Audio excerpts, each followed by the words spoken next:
This is Drip Irrigation 101. The series is going to help you DIY a drip irrigation system from scratch. I'm Ashley, and my backyard garden has been completely automated for the last 2 years, and I'm going to help you do the same. So this is going to be a 6-part series. In the first half of the series, we are going to step-by-step build a DIY drip irrigation system.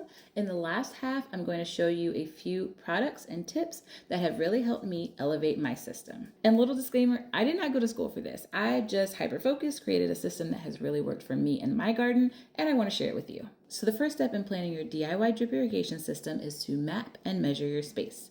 This is also going to include getting a general idea for where plants are going to go, and I'll show you a little example. So here we've got an example garden layout. You want to mark specifically where your water spigot is, and then place every container, raised bed, or in-ground plant that is in your garden.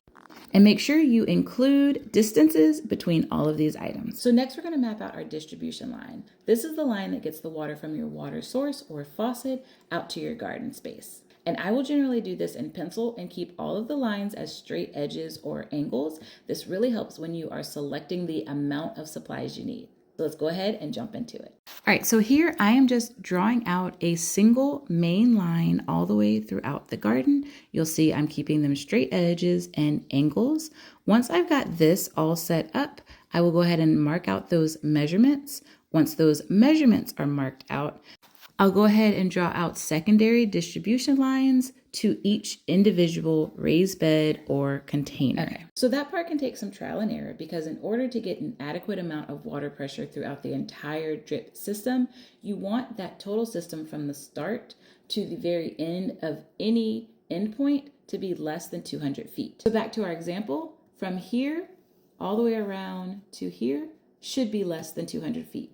That is measured separately from here to each of these individual beds. So that distribution line, you want that to be less than 200 feet on any given line. So once you've got your layouts and your measurements, you are almost halfway through creating your DIY drip irrigation system. And at that point, you're ready to start choosing your emitters. Emitters is just a fancy way to describe how the water actually emits out to your plants. The cool thing here is there are lots of options and I've got examples. So go ahead and do your design, create your measurements, and I will see you in the next video.